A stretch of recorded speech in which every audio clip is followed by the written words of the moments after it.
Welcome to big 7 at 7. Good evening, నమస్తే. నా పేరు స్వప్న. అధ్యక్షుడు మారడమే కాదు, అమెరికా విధానం కూడా మారుతోంది. ప్రెసిడెంట్ గిరి మార్పుతోనే పాలసీలన్నీ కూడా రివర్స్ కాబోతున్నాయి. ట్రంప్ లోకల్ వోకల్ వినిపిస్తే కొత్త సారథి బైడెన్ అందరివాడిగా పేరు తెచ్చుకునే నిర్ణయాలకు శ్రీకారం చుట్టారు. అవే ఇప్పుడు ఇండియన్స్లో కొత్త ఆశలు చిగురింపచేస్తున్నాయి. ట్రంప్ నిర్ణయాలతో విసిగిపోయిన ఐటీ ప్రొఫెషనల్స్ ఇప్పుడు బైడెన్తో మళ్ళీ బేఫికర్ అంటూ సంబరపడుతున్నారు. వస్తూనే పాత పద్ధతులన్నింటికీ కూడా చరమగీతం పాడేలాగా బైడెన్ ప్లాన్ చేసుకున్నారు. ప్రెసిడెంట్ సీటు ఎక్కిన వెంటనే ట్రంప్ తీసుకున్న 17 ప్రధాన విధానాలకు ఆయన మార్చేందుకు సిద్ధమవుతున్నారు. ఇవే ఇప్పుడు భారతీయుల డాలర్ డ్రీమ్స్కు మళ్లీ రెక్కలు తొడుగుతున్నాయి. ట్రంప్ ఏమో లోకల్ వోకల్ అంటూ స్థానికులకే పెద్దపీట వేసేలాగా వీసా నిర్ణయాలు తీసుకున్న విషయం మనందరికీ తెలుసు. దీంతో అమెరికా కలలు కన్నా భారతీయుల ఆశలపై నీళ్లు చల్లినట్లయింది. ఒక్కొక్కటిగా ట్రంప్ తీసుకున్న విధానాలు ఐటీ ప్రొఫెషనల్స్కు దెబ్బగా మారాయి. ముఖ్యంగా H-1B వర్క్ వీసా కోసం ప్రయత్నించే వారి ఆశలు నిలువునా కూడా కూలిపోయాయి. అయితే ఇమిగ్రేషన్ పాలసీ విషయంలో ట్రంప్ విధించిన రెస్ట్రిక్షన్స్ను ఎత్తేస్తానని చెప్పి బైడెన్ ప్రకటించడంతో వారిలో మళ్లీ ఆశలు చిగురుస్తున్నాయి. బైడెన్ అధికారంలోకి రాగానే ముందుగా యుఎస్ సిటిజన్షిప్ 2021 పేరిట ఇమిగ్రేషన్ పాలసీతో కొత్త మార్పులు ఆయన మొదలు పెడుతున్నారు. చట్టపరమైన హోదా లేకుండా దేశంలో ఉంటున్న సుమారు 1 కోటి మందికి పైగా వలసదారులకు పౌరసత్వం ఇచ్చే బిల్లును ప్రవేశపెట్టాలని చెప్పి బైడెన్ భావిస్తున్నట్టు తెలుస్తుంది. జనవరి 1, 2021 కట్ ఆఫ్ డేట్గా వలసదారుల్లో 2/3 మందికి తక్షణమే గ్రీన్ కార్డ్ ఇచ్చేలాగా కూడా ఈ విధానం ఉండబోతోంది. అయితే ట్రంప్ విధానంలోనే సరళతను తీసుకురానున్నారని చెప్పి తెలుస్తోంది. బైడెన్ అందరితో కలిసి అమెరికా అభివృద్ధి అనే నినాదాన్ని వినిపించబోతున్నారు బైడెన్ అని తెలుస్తోంది. ఇండియా నుంచి సాఫ్ట్వేర్ ఎక్స్పర్ట్ పైన ఆంక్షలను సడలించే ఛాన్స్ కూడా మనకి కనిపిస్తోంది. ఇది భారతీయ ఐటీ ప్రొఫెషనల్స్కి చాలా పెద్ద గుడ్ న్యూస్ అనే చెప్పాలి.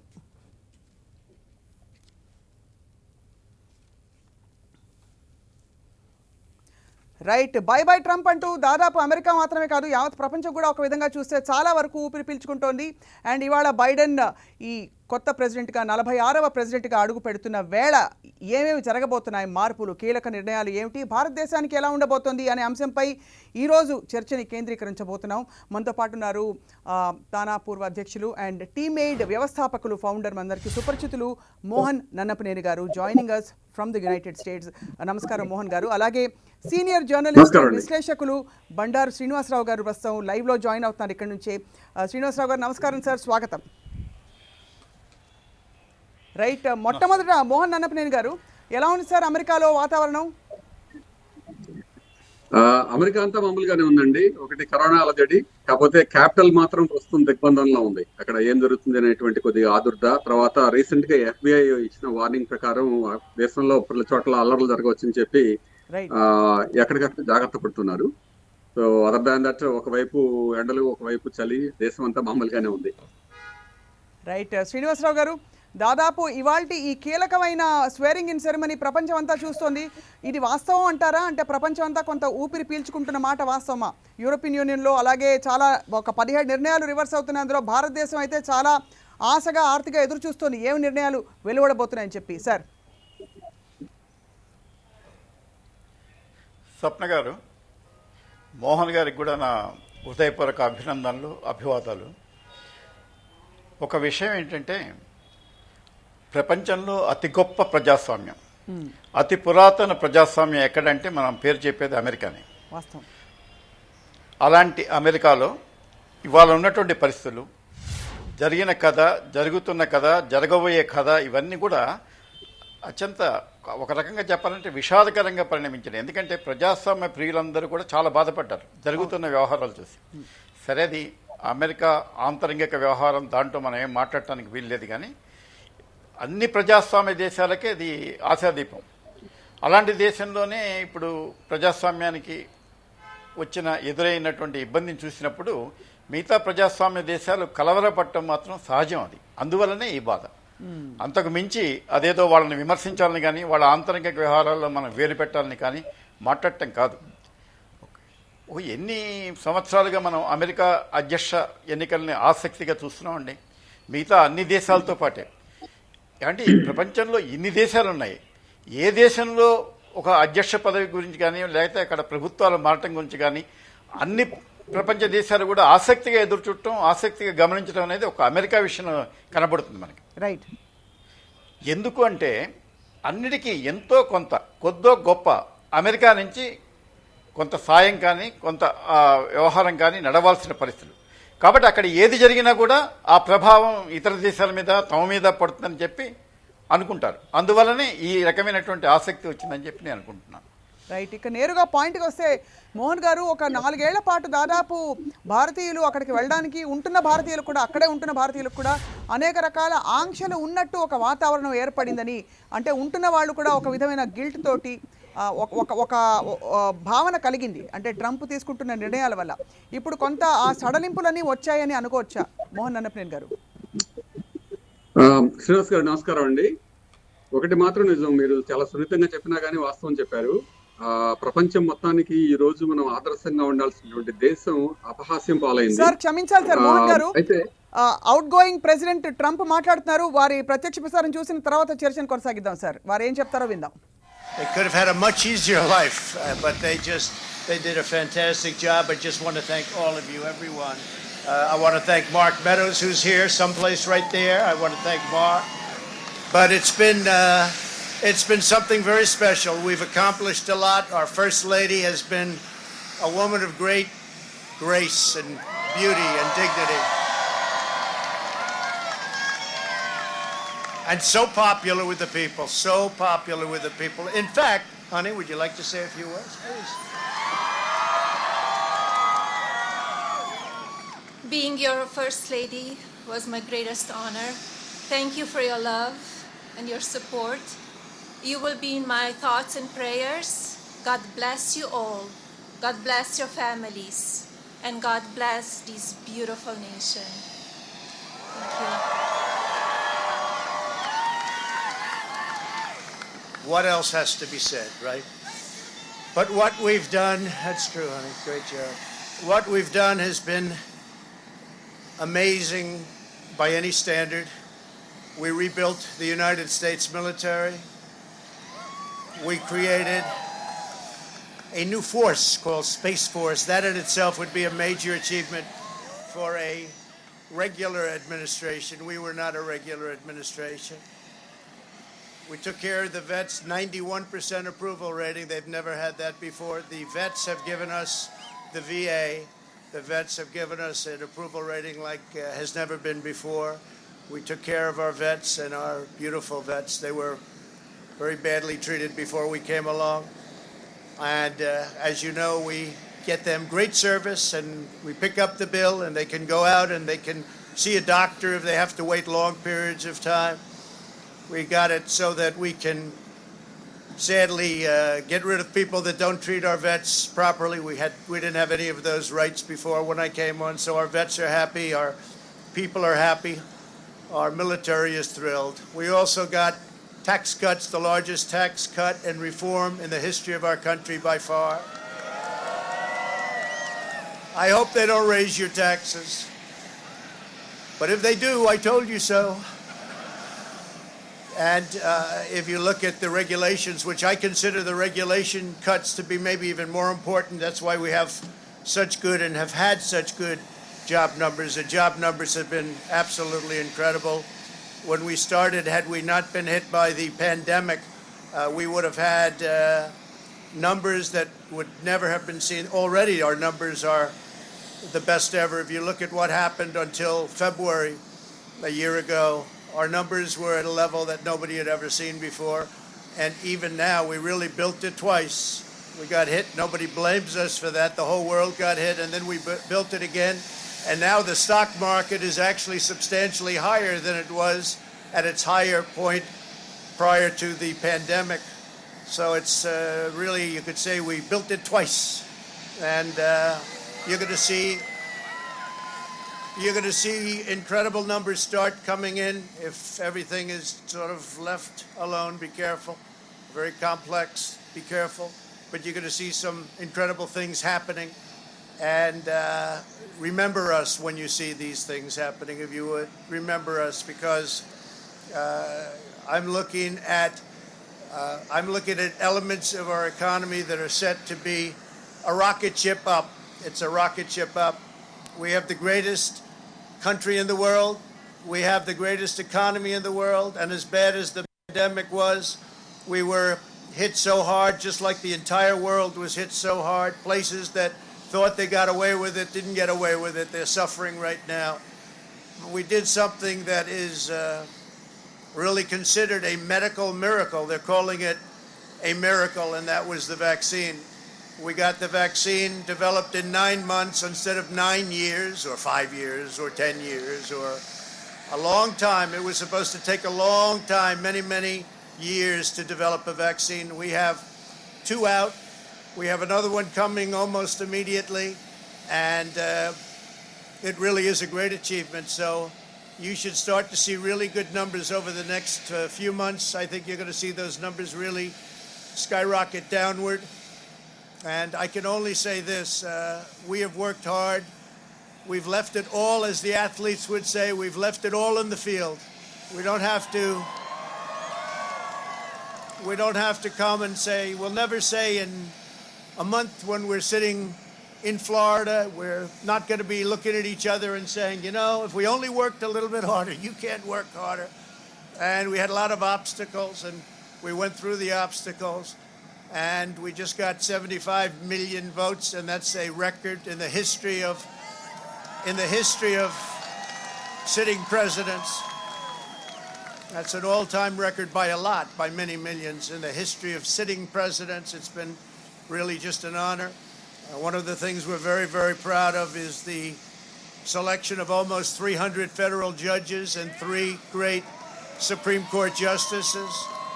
That's a very big number. That's a record-setting number. And so we've done a lot, and there's still things to do. The first thing we have to do is pay our respects and our love to the incredible people and families who suffered so gravely from the China virus. మొత్తం మీద కాస్తంత దిగులుతో American ప్రజలకి ధన్యవాదాలు అర్పించుకుంటూ తమ ప్రభుత్వం సాధించిన అభివృద్ధి అలాగే ఘనతని మరొకసారి గుర్తు చేస్తూ ప్రజలందరికీ థ్యాంక్స్ చెప్తూ president Trump outgoing president Trump ప్రసంగం సాగుతోంది ప్రస్తుతం. అండ్ ఫేర్వెల్ ఈ సెరమనీకి ఆయన వైస్ ప్రెసిడెంట్ అయిన పెన్స్ అటెండ్ కాకపోవడం అనేది కూడా ఇక్కడ గమనార్హం. So I'm sorry Mohan Nannapaneni గారు, మీరు మాట్లాడుతున్నారు అర్ధాంతరంగా మనం ట్రంప్ మాట్లాడే మాటలు వినడానికి కట్ చేసాం సార్. సో మొత్తం మీద ఎలా అనిపించింది? ఇప్పుడు విన్నారు కాబట్టి ఎక్కడో ఒక విధమైన కొంచెం ఉద్వేగం, మొదటిసారి 4 ఏళ్లలో లేని ఉద్వేగం ఇప్పుడు కనిపించింది ప్రెసిడెంట్ ట్రంప్ లో. ఉద్వేగం కన్నా దుగ్ధ అంటే బాగుంటుందేమోనండి.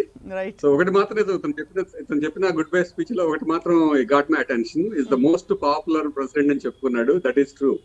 ఎందుకంటే తనని సపోర్ట్ చేసే వాళ్ళలో హి గాట్ గ్రేట్ రెప్యుటేషన్, తనని ద్వేషించే వాళ్ళలో విపరీతమైన బ్యాడ్ రెప్యుటేషన్ ఉంది. కాబట్టి అందరినీ కవర్ చేశాడు. డెఫినెట్ గా గుడ్ బ్యాడ్ రెండు కలిపితే he has most popular president. So sad అండి. తన ఓన్ వైస్ ప్రెసిడెంట్ కూడా అటెండ్ అవ్వకపోవడం అనేది చాలా, అది that shows what kind of good bye your getting from your own team. ఒకటి. సో రెండోది ఏంటంటే మనం ఇప్పుడు ఇందాక మాట్లాడుకుంటున్నాం కదా ఇమిగ్రేషన్ పాలసీస్ అనేవి, అది ఓవర్ ద టైమ్ మారుతాయండి, ఇమీడియట్ గా మారకపోవచ్చు. ఎస్, భారతీయుల్లో అభద్రతా భావం నెలకొన్న మాట ఒక్క భారతీయుల్లో కాదు, ప్రపంచవ్యాప్తంగా ఉన్నటువంటి అన్డాక్యుమెంటెడ్ వర్కర్స్ దగ్గర నుంచి మొదలుపెట్టి ఈ దేశంలో ఉన్నటువంటి ఇమిగ్రెంట్స్ ప్రతి ఒక్కరికి కూడా అభద్రతా భావం అనేది లాస్ట్ 4 years గ్రాడ్యువల్ గా, అది పర్టికులర్ గా ఈ చివరికి వచ్చేటప్పటికి పీక్ వెళ్ళింది. దాన్ని బైడెన్ డే 1 నుంచి కూడా చెప్తున్నారు తన ఎలక్షన్ క్యాంపెయిన్ లో, దాన్ని సాఫెన్ చేస్తాను, ఈ ఇమిగ్రేషన్ పాలసీస్ మారుస్తానని. వన్ ఆఫ్ దమ్ ఇప్పుడు చెప్పేది ఏంటంటే దరిదాపుగా 10 million పీపుల్ కి సిటిజన్షిప్ ఇవ్వడం, అది ఒబామా చేశారు, అంతకుముందు క్లింటన్ చేశారు, ఇప్పుడు అగైన్ మళ్ళీ బైడెన్ చేయడానికి పూనుకోవటం అనేది నిజంగా గ్రేట్ థింగ్. ఇప్పుడు తను సైన్ చేసే 17 ఎగ్జిక్యూటివ్ ఆర్డర్స్ లో కూడా one of the most important is DACA. ఏంటంటే different action for children upon arrival. అది అంటే అన్డాక్యుమెంటెడ్ ఇమిగ్రెంట్ వర్కర్స్ వచ్చినప్పుడు వాళ్ళ పిల్లల్ని ముందు సపరేట్ చేసి జైల్లో పెట్టడం, ట్రీట్ చేయటము, తర్వాత వాళ్ళని తిరిగి వెనక్కి పంపించడం, పేరెంట్స్ కి దూరంగా ఉండటం అనేది చాలా అమానవీయత చర్య. దాన్ని సరిదిద్దుకోవటం అనేది డెఫినెట్లీ గ్రేట్ థింగ్. అట్లాగే తన పాలసీస్ కూడా నెక్స్ట్ రానున్న ఫ్యూ డేస్ లో బైడెన్ పాలసీస్ కూడా చాలా డ్రాస్టికల్ గా మారుతాయి. అందులో ముఖ్యంగా మన ఇండియన్స్ కి చాలా పెద్దపీట వేశారు. ఒక వైస్ ప్రెసిడెంటే కాకుండా దాదాపుగా 17 మందిని ఇప్పటి వరకు తీసుకున్నటువంటి కోర్ టీమ్ లో 11 మంది, ఇందులో ముఖ్యంగా 12 మంది ఉమెన్ అండి. That's a great thing. Lot of women are getting recognised. And మొదటిసారి ఒక ట్రాన్స్జెండర్ కూడా స్థానం కల్పించడం ఫెడరల్ ఆఫీస్ లో అనేది చాలా అంటే కీలక నిర్ణయం. భారతీయులకి చాలా మందికి స్థానం కల్పించడం కీలక నిర్ణయం. సో అంటే లిబరల్ యాటిట్యూడ్ మాది అనే చాటుకునే నిర్ణయాలు ఎక్కువగా మొదటి విడతలో తీసుకోవడం అనేది మనం గమనించదగ్గ విషయం. ఏమంటారు సార్ బండారు శ్రీనివాసరావు గారు? ఒకటి, అక్కడ అమెరికా అధ్యక్షుడు ఎప్పుడు కూడా సెకండ్ టర్మ్కి నార్మల్గా ఎన్నికైతూ వస్తుంటారు. రైట్. దురదృష్టం ఏంటంటే ఫస్ట్ టైం 4 ఏళ్ల తర్వాతనే ఆయన ఇంటికి పంపించారు. సరే, అది అమెరికన్స్ ఇష్టం అనుకోండి, వాళ్ళ ఎన్నికల్లో వాడిచ్చారు నేను. కానీ ఎంత చెడిపోయిన గడియారం కూడా రోజుకు 2 సార్లు కరెక్ట్ టైం చూపెడుతున్నట్టు వాళ్ళు కూడా ట్రంప్ టైంలో ఏమీ మంచి పనులు జరగలేదు, అంత అధ్వానం మనం చెప్పడానికి లేదు. ఆయనే చెప్పుకున్నారు కదా ఇప్పుడు 9 నెలల్లో వ్యాక్సిన్ డెవలప్ చేశాను కరోనాకని. సరే, అవన్నీ పక్కన పెట్టినా కూడా ఒక రిపబ్లికన్ పోయి ఒక డెమోక్రాటిక్ గవర్నమెంట్ వస్తున్నప్పుడు తప్పనిసరిగా మార్పులు ఉంటాయి. అవును. సేమ్ రిపబ్లికన్ గవర్నమెంట్ కంటిన్యూ కావట్లేదు ఇప్పుడు. అవును. సాధారణంగా జరిగేది ఏంటంటే 2వ టర్మ్ ఇస్తారు కనుక ఇంతంత మార్పులు మనకు గణనీయంగా కనపడవు. ఈసారి ఏం జరుగుతుందంటే మొట్టమొదటిసారి రిపబ్లికన్ పార్టీ 4 ఏళ్ళకి ఇంటికి వెళ్ళిపోయి డెమోక్రాటిక్ పార్టీ అధికారంలోకి వచ్చింది కాబట్టి సహజంగా మార్పులు ఉంటాయి. ఇప్పుడు చెప్పిన అపాయింట్మెంట్స్ కానీ పోస్టింగ్స్ కానీ ఇవన్నీ కూడా మనకు కనపడాలి. కొట్టొచ్చినట్టుగా కనపడటానికి కారణం, అంతేగాని వేరే ఉద్దేశం ఉందని నేను అనుకోను.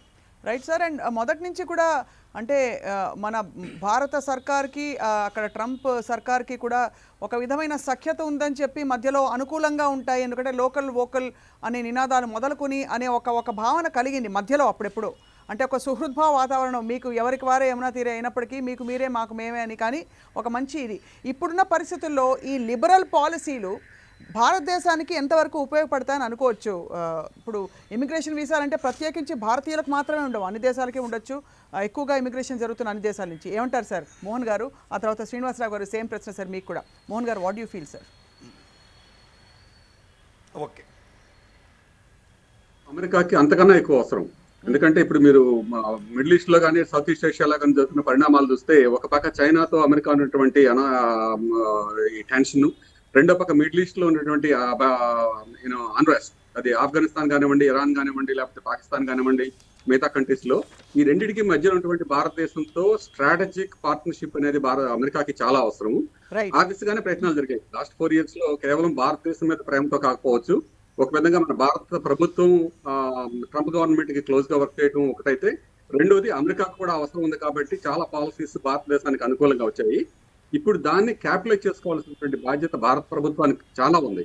ఎందుకంటే ఇప్పుడు పర్టికులర్ గా చైనాలో జరుగుతున్నటువంటి ఈ రకరకాల విషయాలు ఏవైతే ఉన్నాయో ప్రపంచానికి ప్రమాదంగా పరిణమించాయో, దానికి ఆల్టర్నేట్ గా భారతదేశంలో మ్యానుఫ్యాక్చరింగ్ డెవలప్ చేసుకోవడం కానివ్వండి, తర్వాత బిజినెస్ రిలేషన్స్ డెవలప్ చేసుకోవడానికి కానీ మంచి అవకాశాలు ఉన్నాయి. దాన్ని ఈ ప్రస్తుతం ఉన్నటువంటి మోడీ గవర్నమెంట్ మళ్ళీ బైడెన్ గవర్నమెంట్ కూడా ఇదే విధానాన్ని కానీ కంటిన్యూ చేసి మోర్ రిలేషన్స్ డెవలప్ చేసుకుంటే భారతదేశానికి డెఫినెట్ గా ఉపయోగపడుతుంది. శ్రీనివాసరావు గారు, మీరేమంటారు సార్? అంటే ఇప్పుడు ఈ కీలక నిర్ణయాలలో ఉదాహరణకి ఫర్ ఎగ్జాంపుల్ అంటే లిబరలైజేషన్లో భాగంగా ముస్లిం మెజారిటీ ఉండే దేశాల నుంచి ట్రావెల్ బ్యాన్స్ ఏవైతే ఉన్నాయో అవి కూడా కొంత సడలిస్తారు ఇప్పుడు ఈ కొత్త ప్రెసిడెంట్ బైడెన్ అని కూడా మనకి వినిపిస్తున్న నేపథ్యంలో ఇప్పుడు ఇమిగ్రేషన్ వరకు ఎలా ఉండబోతోంది సార్ పరిస్థితి భారతదేశానికి? స్వప్న గారు, సార్ మోహన్ గారు బహుశా ఈ విషయం, నేను చెప్పబోయే విషయాన్ని వారు అర్థం చేసుకుని ఉంటారు.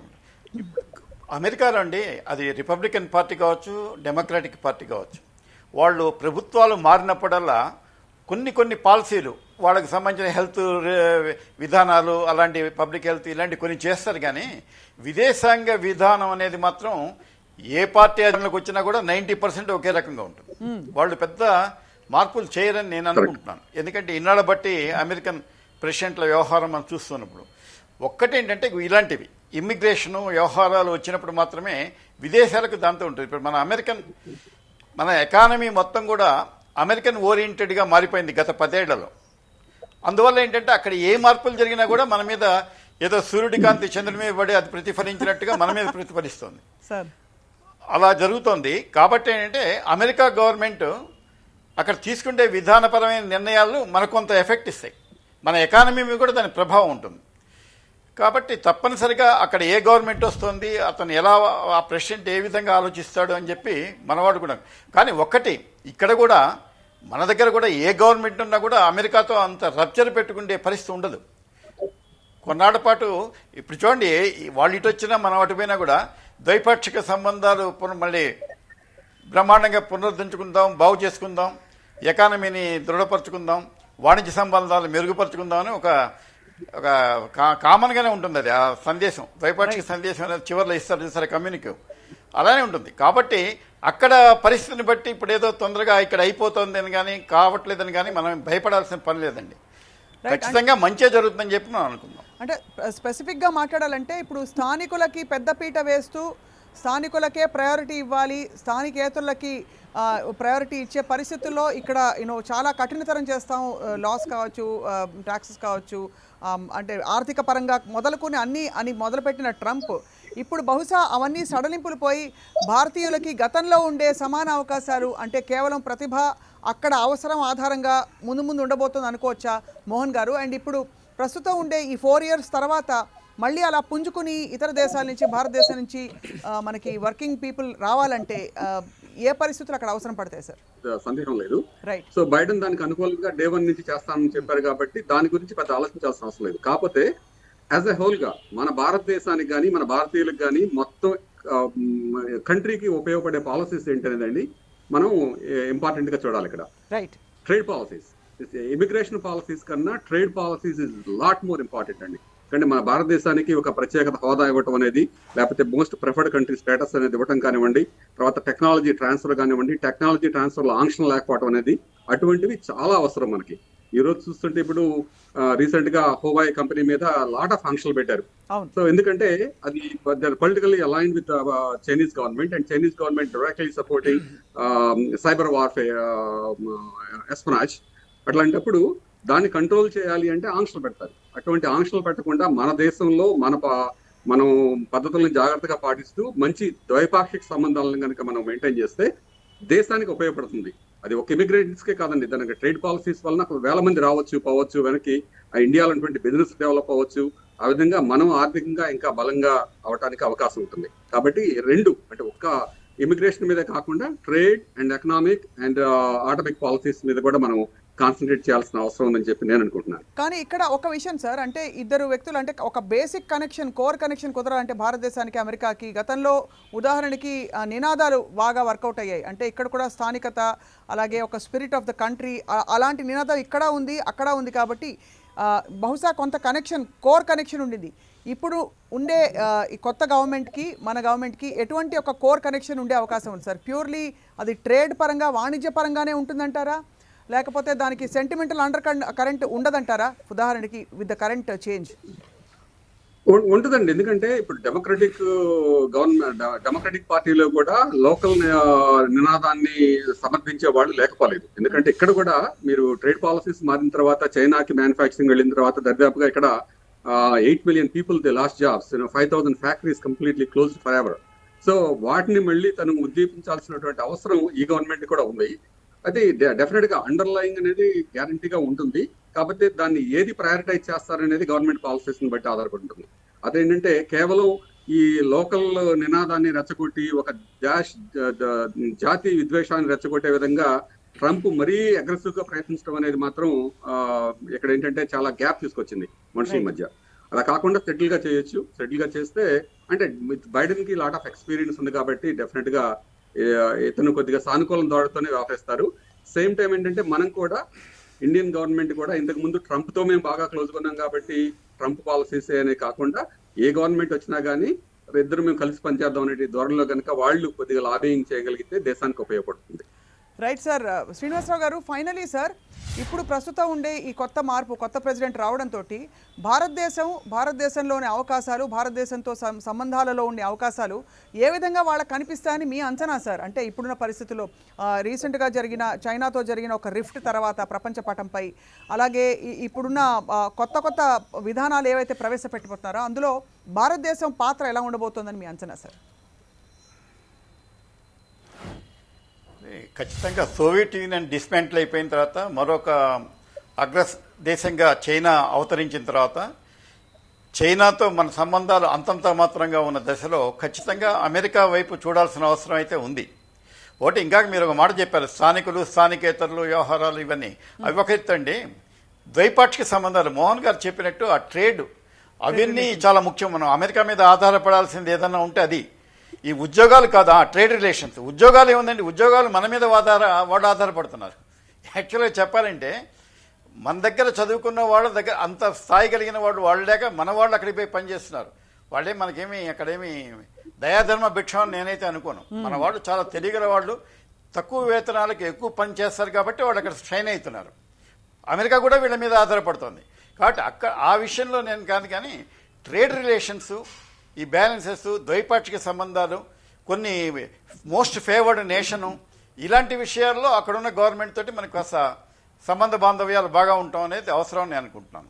రెండోది ఇంకోటి ఏంటంటే స్థానికేతరుల విషయంలో మొత్తం రిపబ్లికన్ పాలసీ అంతా కూడా అలా ఉంటుందని అనుకోలేదు. ఈ ట్రంప్ వచ్చిన తర్వాత అమెరికా ఈజ్ ఫర్ అమెరికన్స్ అనే ఒక నినాదం వచ్చింది. కానీ ఇంతకు ముందు రిపబ్లికన్ పార్టీ వాళ్ళు ఎవరు కూడా ఇంత గందరగోళం సృష్టించిన దాఖలా అయితే లేదు. రైట్. కాబట్టి ఇది రిపబ్లికన్ గవర్నమెంట్ అండం కంటే కూడా ఇది ట్రంప్ గవర్నమెంట్ అండం సబబు గత 4 సంవత్సరాల్లో జరిగింది. అండ్ ఇప్పుడు బైడెన్ కూడా అడుగు పెడుతూ సార్ 4 రకాల విపత్కర పరిస్థితుల్ని ఆయన చెప్పారు. ఒకటి కోవిడ్-19 విపత్తు, అండ్ మనకు తెలుసు మార్నింగ్ ఇస్తూ అంటే 4 లక్షల మందికి పైగా మరణించారు. చాలా దురదృష్టకరం. అమెరికా లాంటి ఒక అగ్రదేశానికి ఇది ఒక చాలా పెద్ద డిఫీట్ అని చెప్పాలి. అంటే ఒక వైరస్ పంజా విసిరి అన్ని రంగాలలో అన్ని విధాల ముందుండే అమెరికా ఈ విషయంలో మాత్రం కొంత వెనకబడిందని చెప్పాలి. It's a very sad thing. Heart felt condolences ప్రపంచవ్యాప్తంగా అమెరికా పట్ల అండ్ ఆల్సో ఇతర దేశాలు కూడా ఇలా సఫర్ అయిన వాళ్ళు. What you say sir Mohan గారు? కోవిడ్-19 విపత్తు ఒకటి, ఫైనాన్షియల్ క్రైసిస్ ఒకటి, క్లైమేట్ క్రైసిస్ ఒకటి, రేషియల్ ఈక్వాలిటీ, ఈ 4 ఛాలెంజెస్ మన ముందున్నాయని చెప్తూ బైడెన్ అడుగు పెడతారు సార్. ఫైనల్ వర్డ్ మోహన్ గారు, ఇంకొక 2.5 గంటల్లో మనకి చూడబోతున్నాం, 2-3 గంటల్లో. అబ్సల్యూట్లీ రైట్ అండి. మీరు ఈ నాలుగు కూడా సైన్ చేయటువంటి మొట్టమొదటి 17 ఎగ్జిక్యూటివ్ ఆర్డర్స్ లో టాప్ ప్రయారిటీలో ఉన్నాయండి. అది ఈ రోజు టాప్ ప్రయారిటీ దానికి తీసుకున్నారు. అవి డెఫినెట్ గా మాకు కావాల్సినటువంటి ముఖ్య అంశాలు కూడా అవి. ఇప్పుడు భారతదేశంలో 1,46,000 మంది చచ్చిపోతే అమెరికాలో 4,11,000 మంది చచ్చిపోయారు. మన దేశం కన్నా 4 రెట్లు ఎక్కువ జనాభా ఉన్నటువంటి భారతదేశంలో అంత తక్కువ ఎందుకున్నది నిజంగా ఈరోజు ఆలోచించుకోవాల్సిన విషయం. వాట్ ఎవర్ హ్యాపెండ్ ఇప్పుడు కాకపోతే నెక్స్ట్ 100 days లోనే 100 million doses ఆఫ్ వ్యాక్సిన్స్ ఇవ్వడం కానీ, తర్వాత ఈ PPP కిట్స్ అందరికీ అందుబాటులో తీసుకురావడం కానీ, అలాగే ఆర్థిక ఉద్దీపనల ప్యాకేజ్ కానీ ఇవన్నీ కూడా సైన్ చేస్తూ ఇమీడియట్ గా తన యాక్షన్ లో దిగే ప్రెసిడెంట్ రావడం కూడా ఒక విధంగా దేశానికి అదృష్టం. ముఖ్యంగా gut lot of experience, excellent team ఉంది. అంతకుముందు ఆల్రెడీ ఒబామా టీమ్ లో పనిచేసినటువంటి చాలా మందిని తను మళ్ళీ తిరిగి తీసుకోవడం, దాంతో డే 1 నుంచి తను జంప్ చేసి ఈ కార్యాచరణలోకి వచ్చి దేశాన్ని మళ్ళీ సక్రమమైనటువంటి మార్గంలో పెట్టే అవకాశం ఉంది. ఆ దిశగానే ప్రస్తుతానికి బైడెన్ ప్రయత్నిస్తున్నారు. అది డెఫినెట్ గా మాకు మంచి రోజులు ముందున్నాయని చెప్పి ఆశిద్దామండి. Right, and chala emotional ga on a closing note sir, 12 years ago I was waiting at the train station in Wilmington for a black man to pick me up on our way to Washington. Ante vice president ga pramana swikaram chestu Obama tho paatu ayana ఏ విధంగా train station లో wait చేశారో చాలా emotional గా చెప్పుకున్నారు. ఈ రోజు నేను మళ్ళీ అమెరికన్ ప్రెసిడెంట్ గా అడుగు పెట్టబోతున్నారు. That is America, that's the greatness of America అనే ఒక ఆశావాహ దృక్పథంతో president Biden and Kamala Harris జోడీ అడుగు పెట్టబోతున్నారు sir. Mohan Annapaneni garu, we wish for the best యావత్ ప్రపంచానికి కూడా. ఎందుకంటే అమెరికా తీసుకునే ప్రతి నిర్ణయం మనందరికీ తెలుసు యావత్ ప్రపంచాన్ని ఏదో విధంగా ప్రభావితం చేస్తుందని చెప్పి. బండారు శ్రీనివాసరావు గారు, వేచి చూద్దాం సార్. రాబోయే రోజుల్లో నిజంగా మార్పులు వెంటనే చోటు చేసుకుంటాయా, ఆ మార్పు భారత్ వరకు వస్తుందా, ఎప్పుడు వస్తుందో చూద్దాం సార్. ధన్యవాదాలు శ్రీనివాసరావు గారు, మోహన్ అన్నపనేని గారు. And American president స్వేరింగ్ in ceremony ప్రత్యక్ష ప్రసారంతో పాటు ముఖ్య విశేషాలన్నీ కూడా 10 టీవీలో మీరు చూడవచ్చు. Keep watching 10 TV. Thank you for watching.